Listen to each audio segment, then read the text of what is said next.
I've been probably painting for about 2 years. I've learnt quite a lot in that 2 years.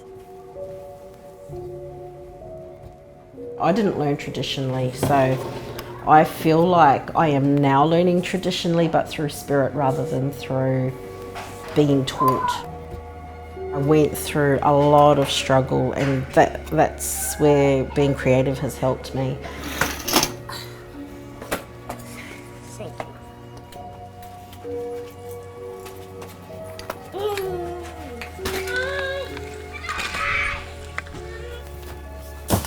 My family originates from Wiradjuri country, which is down in New South Wales. I've got 2 brothers. I've got an older brother and a younger half brother. My younger half brother, he's also an artist, and my mum is also an artist, an Aboriginal artist.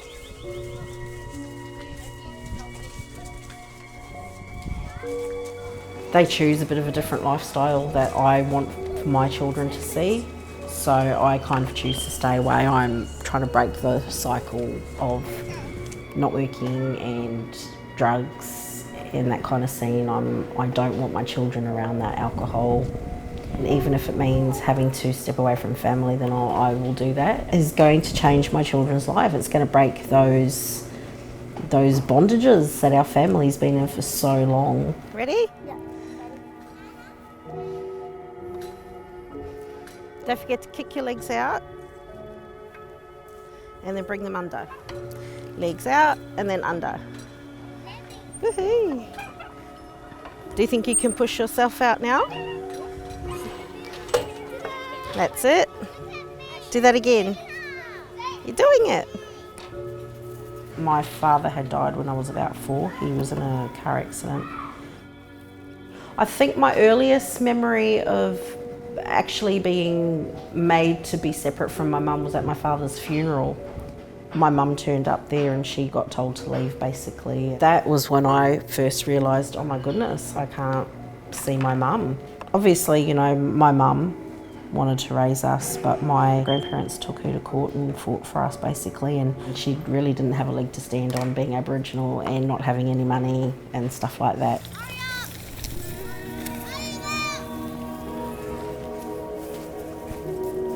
I carry a lot of guilt for not having my older 3 children in my life, because I made some choices that weren't great, and they basically ended up having to live with their father at the time as well. I smoked drugs. I've been down the path of being a drug addict and being homeless and all that kind of stuff. So I had kind of started a new chapter when I moved back to Australia. But I think probably the turning point for me in that was meeting who is now my best friend. Who ever thought that we would be sitting here in Redcliffe today getting my hair done for exhibition? This is crazy. I'm amazed at the journey that you've gone through and the transformation of what's happened in your life. It was almost like she was just sent especially for me. And you've had so much taken from you, and yet you continue to give. That is continually an inspiration to me, and I just think you're amazing, and that's why you're my friend.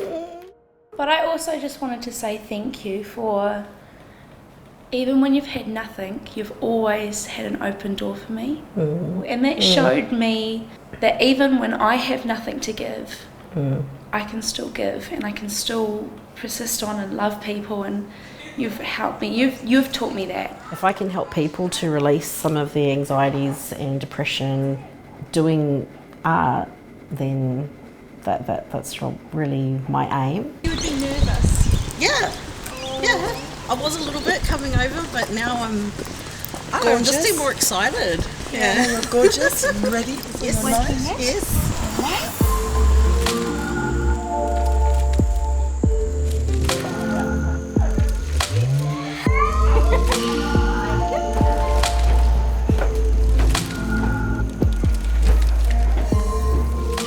Feeling really happy, overwhelmed, but happy.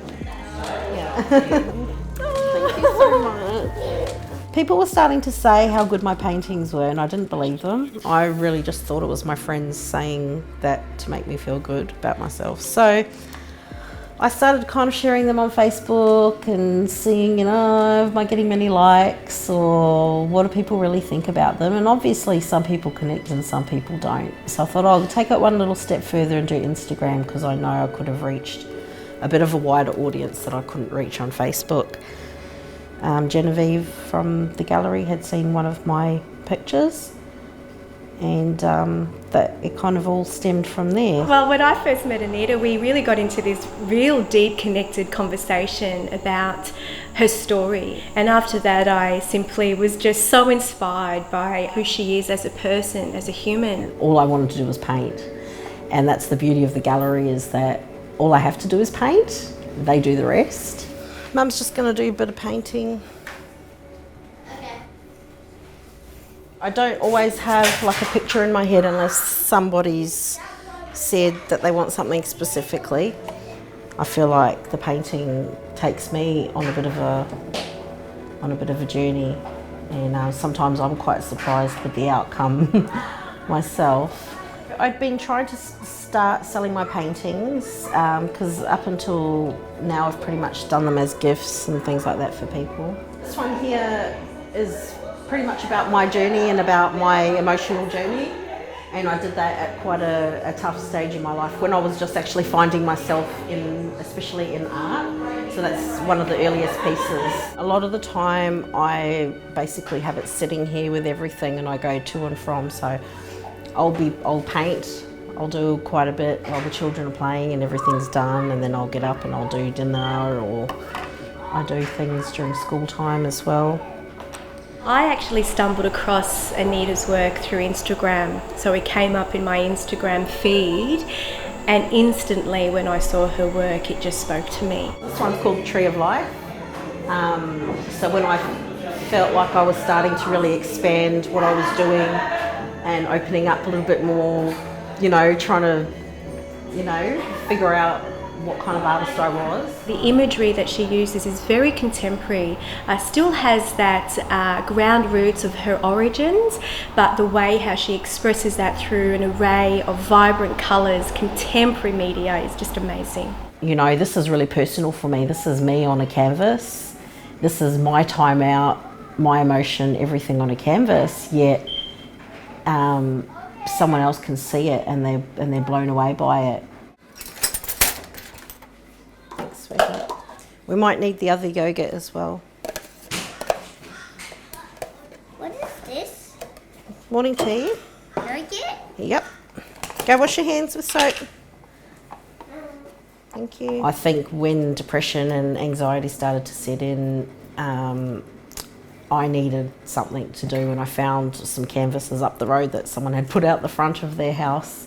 I had originally planned to get those canvases and just draw on them with markers and just do big paintings of mandalas and stuff like that I was drawing at the time. This one here is the hiding snake. It's just basically the country, the terrain, and yeah. And that one there is more about passion or the burning desire, like when your passion gets going and it's a very strong, and you're on fire basically. That's what that one there represents.